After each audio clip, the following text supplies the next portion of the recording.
Assalamualaikum warahmatullahi wabarakatuh. Salam sejahtera untuk kita semua. Perkenalkan, nama saya Miandani Denis Junior, S.Ikom M.Ikom. Saya adalah salah satu dosen dari program studi ilmu komunikasi Universitas Slamet Sri.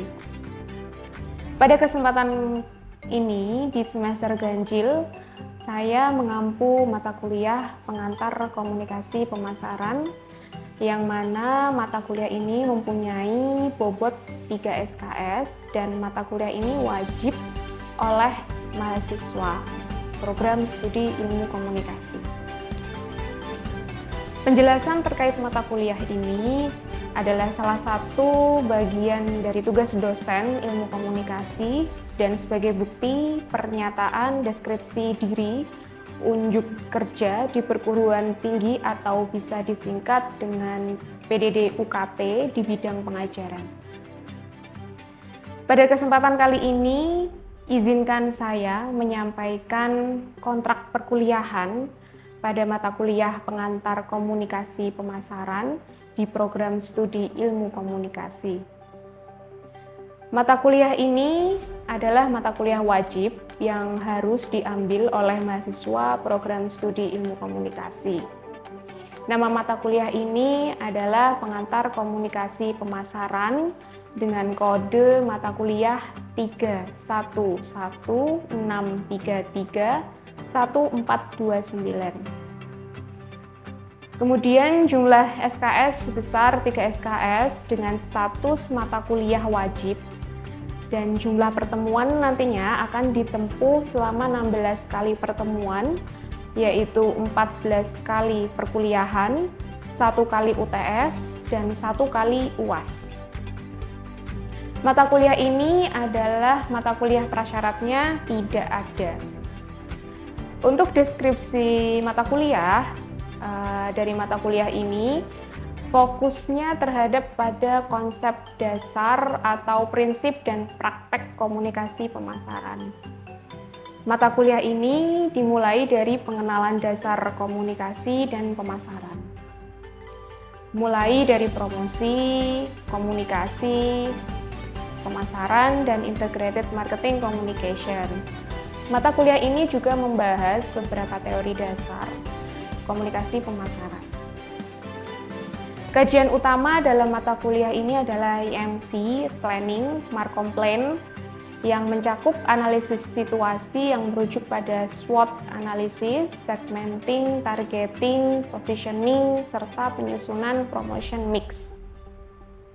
Untuk manfaat mata kuliah, untuk memudahkan mahasiswa dalam merancang komunikasi pemasaran yang tepat dan dapat mempengaruhi perilaku konsumen dalam mendapatkan informasi, membujuk dan mengingatkan mengenai produk dan merek yang ditawarkan, serta menyusun dan menentukan rencana program komunikasi pemasaran berdasarkan konsep komunikasi, prinsip, dan mempraktekkan untuk menunjang program pemasaran yang sesuai dengan program komunikasi pemasaran.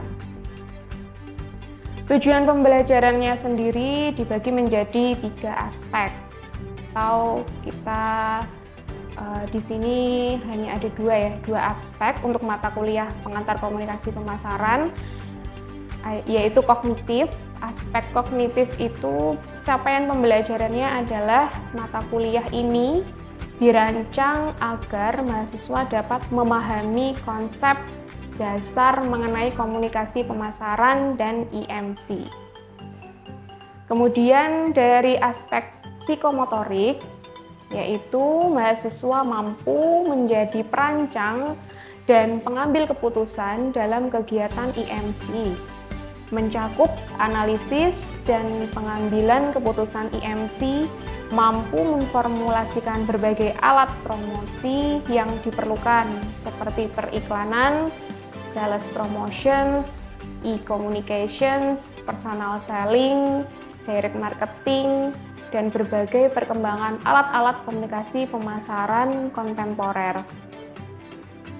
Kemudian kemampuan akhir yang diharapkan dari mata kuliah ini adalah yang pertama, memahami konsep dasar komunikasi dan pemasaran. Yang kedua, memahami perbedaan antara pemasaran dan penjualan. Kemudian yang ketiga adalah memahami konsep promosi, komunikasi pemasaran, dan IMC.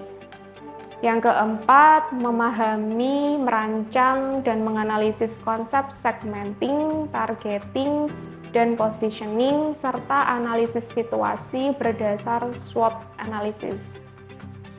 Yang kelima, memahami dasar teori komunikasi pemasaran. Kemudian yang terakhir, mampu merancang program komunikasi pemasaran atau marketing plan. Kemudian strategi dari pembelajaran dalam mata kuliah ini adalah ceramah atau tatap muka dengan mahasiswa, kemudian ada penugasan individu, yaitu diambil di pertemuan ke-7, ada tugas terstruktur, kemudian tugas kelompok. Tugas kelompok ini meliputi membuat tim komunikasi pemasaran di akhir semester nanti yang kemudian akan dipresentasikan. Kemudian untuk pertemuan pertama akan membahas kontrak perkuliahan dan RPS dengan mahasiswa. Di pertemuan kedua, mahasiswa nanti kita akan mempelajari tentang konsep dasar marketing mix.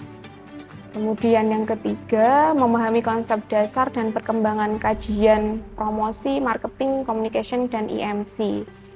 Dan juga dapat membedakan antara marketing mix dan IMC.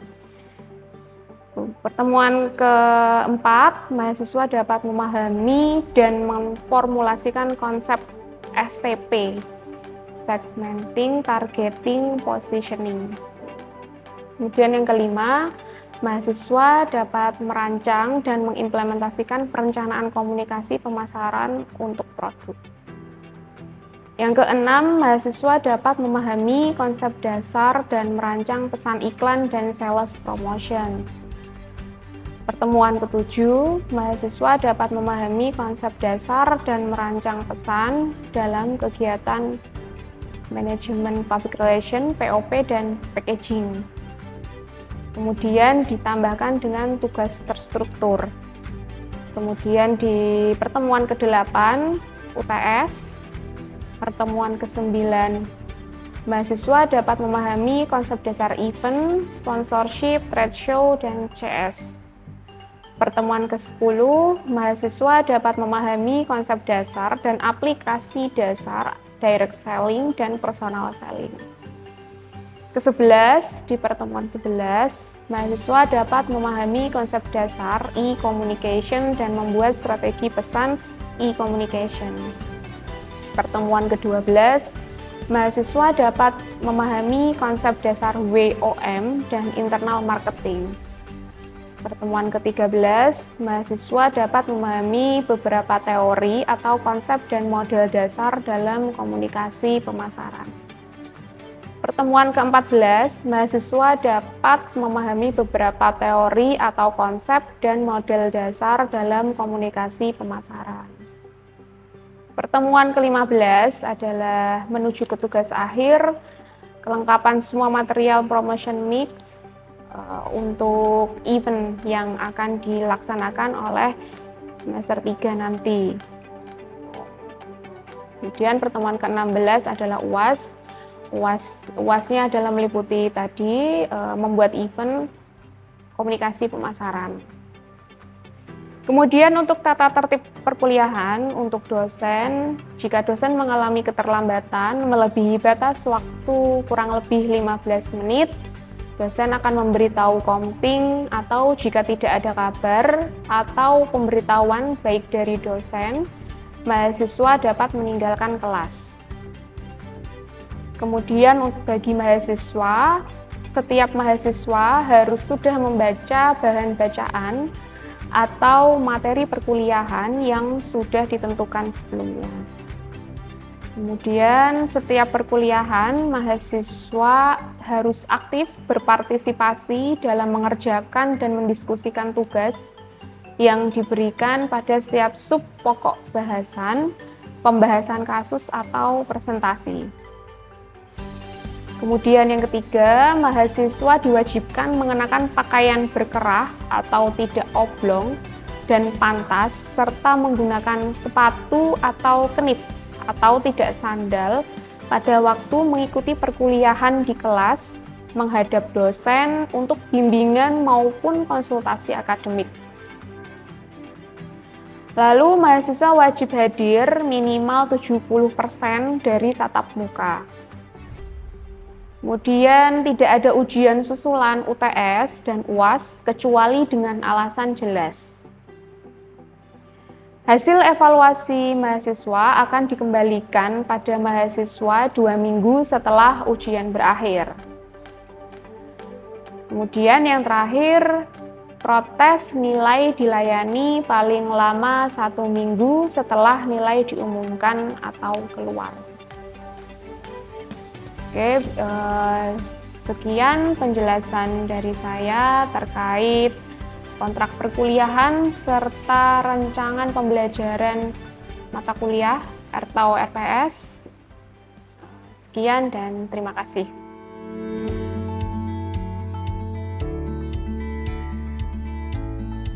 Oke, Assalamualaikum warahmatullahi wabarakatuh. Waalaikumsalam warahmatullahi wabarakatuh. Selamat pagi semuanya. Pagi. Gimana kabarnya? Baik. Baik aja? Nggak baik banget? Oke. Kemarin liburannya gimana? Hah? Nggak pergi kemana-mana? Kan liburnya 2 bulan ya? 2 bulan. Kita ke Jogja sama kelas. Rame-rame? Oh. Ada yang nggak diajak? Gak ikut. Oh, nggak ikut. Oke. Kemana aja di Jogja? Malioboro. Kilometer 0 0 kilometer. Terus? Solo. Curug, oh curug. Curug ya. Oke. Oke, terus? Oh, ini yang lainnya yang nggak ikut pada kemana? Oh, nggak boleh. Sendirian ya? Oke, motoran? Oke, tur ya. Oke, jauh sih ya. Berapa lama ya di sini ke Jogja? 4 jam. 4 jam? Oh. Berarti sampai sini malam? Berangkatnya? Sampai sini? Nah, sampai sini. Jam 8 malam aku baru sampai rumah. Oh, berangkatnya subuh po? Oh, nginep. Oh, alah. Nginepnya di mana? Di Kaira Homestay. Oh, emang sengaja mau liburan bareng-bareng ya? Iya, betul. Ya bagus lah. Seangkatan? Iya, Oh, sama nggak sih? Ilkom juga. Yang, oh, alah sama Ilkom. Yang malam juga berarti? Enggak, yang pagi aja. Oh, yang pagi itu. Oke. Oke. Karena liburannya kalian sudah menyenangkan ya. Karena ini kita sudah di pertemuan kedua. Kemarin di pertemuan pertama itu kita sudah membahas kontrak perkuliahan dan RPS ya. Jadi untuk di pertemuan kedua ini kita sudah masuk ke materi. Nah, di materi kedua ini nanti kita akan bahas marketing mix. Ya. Marketing mix. Marketing mix ada yang tahu? Belum, jelas ya. Karena ini memang mata kuliah baru untuk kalian ya di semester 3 ini. Marketing mix itu adalah istilah berbahasa Inggris sebenarnya. Bahasa Indonesianya itu adalah bauran pemasaran ya. Marketing mix itu menyerupai atau dalam arti lain adalah strategi pemasaran sebenarnya. Strategi pemasaran yang menggabungkan beberapa elemen secara terpadu untuk mencapai tujuan marketing pasar yang telah ditargetkan. Jadi di marketing mix ini nanti ada elemen-elemen yang nanti digabungkan supaya menjadi suatu strategi pemasaran itu tadi. Jadi nanti elemen-elemen itu kita padukan untuk dijadikan strategi pemasaran.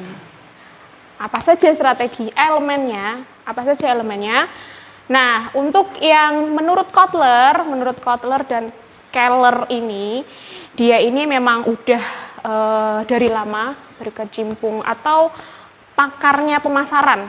Pakar pemasaran itu adalah Kotler dan Keller. Itu memang dia selalu dipakai 4P. Istilahnya adalah 4P. Ada produk, harga, promosi.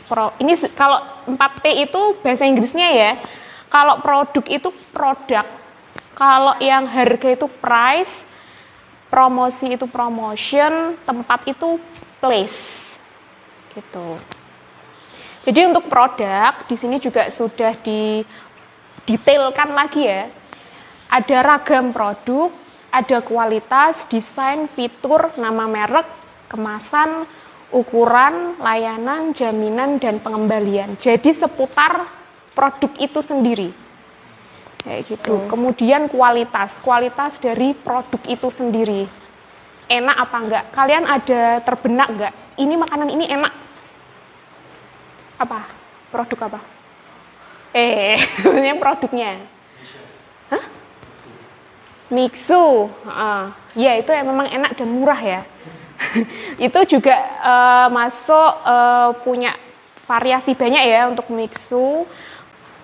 Itu kualitas. Jadi juga mempertimbangkan kualitas dari produk itu sendiri. Kemudian desain tuh bisa dari desain produknya itu ya, desain packaging mungkin ya desain. Terus nama merek yang mungkin kita langsung inget itu merek apa? Kensler. Kenapa tuh? Kenapa suka? Oh karena enak. Kalau memang Kensler itu juga lagi booming ya. Yang diet itu Tiffany diet ya. Tiffany diet itu juga kayaknya terselip promosi Kensler ya. Soalnya semua influencer itu sosisnya pakai Kensler. Pada tahu nggak sih? Ya tahu. Yang tahu kayaknya cuman Mbak siapa? Mbak Novi. Mbak Novi. Kensler itu. Terus layanan itu kayak semacam customer service ya. Pelayanan itu juga penting. Itu juga bagian dari humas ya, tugas humas juga masalah pelayanan juga. Jadi nanti pemasaran dan humas itu mirip-mirip tapi beda. Ini juga layanan juga masuknya di pemasaran karena kaitannya sama pelanggan, customer. Kalau pelayanan kita buruk, kemungkinan datang lagi enggak kan? Nah itu jadi dioptimalkan untuk pelayanan di produk, maksudnya di produk. Nah, itu juga bagian dari elemen-elemen pada produk. Kemudian price atau harga terdaftar di menu itu kan biasanya ada harga-harganya, harga dilihatkan, kemudian diskon itu bagian dari pemasaran, diskon. Kemudian potongan harga juga bagian dari pemasaran, taktik atau strategi pemasaran. Kemudian periode pembayaran itu juga, dan syarat kredit mungkin kalau mau beli barang tapi kredit kayak gitu. Itu juga bagian dari masuk elemen harga atau price. Kemudian promosi atau promotion itu ada promosi penjualan. Promosi penjualan ya kita tahu lah ya, promosi penjualan gitu, promosi ke orang-orang, dari mulut ke mulut juga bisa. Mungkin kalian puas dengan pelayanan di sana, akhirnya kalian mereview ke temen, beli ini aja bagus, nah, gitu. Beli ini aja bagus gitu. Terus ada periklanan, iklan tahu ya, iklan, pakai iklan radio bisa, iklan televisi bisa, kayak gitu ya. Kemudian pemasaran langsung ya jualan ya, pemasaran langsung itu jualan, bisa online, bisa offline, tuh. Terus untuk tempat itu place-nya itu ada Saluran tuh bisa berupa distribusi kali ya, atau jarak antara calon pembeli dengan tempat kita berjualan. Kebayang nggak? Kebayang nggak? Kira-kira teman-teman tuh mau buka toko, itu targetnya siapa? Misal orang anak-anak muda, ya anak-anak remaja seumuran kalian, bisa aja buka tokonya di dekat kampus, atau buka fotokopian lah, misal bukanya kan pasti di dekat-dekat kampus, dekat-dekat dinas, yang memang mereka membutuhkan fasilitas itu, gitu. Itu untuk place. Pada intinya itu untuk yang place itu adalah strategi kita untuk membuka toko. Ya itu tadi, tergantung kalian produknya apa dulu yang mau dijual. Baru target kalian siapa? Ibu-ibu ya berarti ya di komplek mungkin buka toko dagangannya gitu ya. Laundryan itu biasanya tapi ibu-ibu pekerja ya, kalau butuh laundry itu. Ya, jadi sebelum kita membuka toko atau mau berjualan, kita juga sudah harus bisa menganalisis ini dulu. Nah, jadi memang sudah dipertimbangkan produkku ini untuk siapa, jenisnya seperti apa, ukurannya seperti apa, harganya itu cocoknya buat orang-orang yang ibu-ibu, ibu-ibu pekerja, ibu-ibu yang di rumah aja. Itu nanti kaitannya sama letak geografis juga. Mungkin ibu-ibu yang ada di pedesaan, sampai sedetail itu ya. Terus promosinya mau seperti apa? Itu mau cuman mulut ke mulut aja, atau nanti ya pakai MMT, baliho, terus pakai iklan online atau enggak, itu juga dipertimbangkan karena nanti kaitannya dengan budget ya, anggaran. Nah, seiring berkembangnya waktu atau berjalannya waktu itu akhirnya ditambahkan menjadi 7P. Dari 4 jadi 7. 7P itu ini bahasa Inggris semua ya. Yang terbaru itu berarti yang people, process, physical evidence. Udah ya, itu aja. Yang terbaru adalah itu, tambahannya dari Bung and Bittner. Jadi proses itu adalah proses pembuatannya, proses pembuatan produk itu di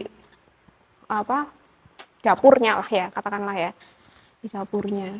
Flow mekanik kan prosedur, mekanik, flow of activities. Kemudian people adalah SDM-nya. Recruitment, training, uniforms, complaints, interaction. Itu meliputi SDM semua ya. Cara merekrutnya mau seperti apa, di trainingnya berapa lama, pakai seragam apa kalau masih training, kebijakannya apa aja kalau masih training, harus berangkat jam berapa, terus seragam, uniform seragam ya. Terus interaction, kemudian physical evidence, itu meliputi fasilitas di tempat itu, ada kamar mandinya apa enggak, misal ada musolanya apa enggak. Kemudian equipment, peralatan, mungkin peralatan masak juga bisa. Ini kompleks ya, bisa peralatan masak, mungkin peralatan bikin kopi misal. Terus furniture itu kayak ya kursi desain tempat lah ya, desain tempat toko itu seperti apa. Mungkin kalau kafe-kafe, bayangan saya ada di kafe-kafe sih, kayak gitu. Lanjut Mas. Itu jadi ada penambahan ya. Awalnya dasarnya adalah di 4P, kemudian seiring berjalannya waktu berkembang menjadi 7P gitu. Jadi kemudian ini langsung ke manfaatnya. Manfaat bauran pemasaran itu dia lebih sederhana, sumber daya yang bijaksana, maksudnya tuh kayak tadi ya SDM-nya, jadi kita bisa mempertimbangkan sedini mungkin ini tuh semua kaitannya sama budget sebenarnya. Budget anggaran, mau SDM-nya tuh mau butuhnya seberapa, kan kaitannya sama budget ya, kalau mau ngerekrut SDM. Tanggung jawab, fasilitasi proses komunikasi, ya ini yang terakhir, menganalisa keuangan. Gitu. Itu manfaatnya kita punya bauran pemasaran. Lanjut. Kelemahan, lebih berorientasi pada internal bisnis sehingga tidak mempertimbangkan perilaku konsumen.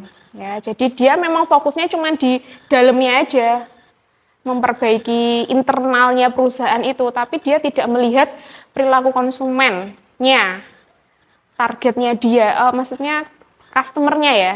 Dia tidak memperhatikan konsumennya atau customernya itu dia butuh apa misal. Tapi makanya di situ ada juga yang namanya layanan atau humas ya tadi ya. Layanan atau humas itu sebenarnya juga untuk membantu melihat perilaku konsumennya, customer, toko-toko yang ada itu, produk yang dijual. Kemudian menganggap konsumen sebagai pihak pasif yang tidak memungkinkan untuk melakukan interaksi. Tidak membahas terkait hubungan dengan konsumennya. Jadi untuk kelemahannya bauran pemasaran itu dia hampir tidak menyentuh perilaku konsumen. Perilaku konsumen tahu ya? Belum. Tingkah laku konsumen atau customer. Dia tuh puas apa enggak sebenarnya sih sama pelayanan kita, produk kita, misal. Promosinya kita tuh sebenarnya menyenangkan mereka apa enggak ya? Gitu. Itu untuk bauran pemasaran belum sampai sejauh itu tentang perilaku konsumen. Makanya nanti juga kita akan ketemu lagi di mata kuliah lain yang namanya perilaku konsumen, ada juga. Lanjut. Udah. Oke. Sampai sini ada pertanyaan tentang bauran pemasaran?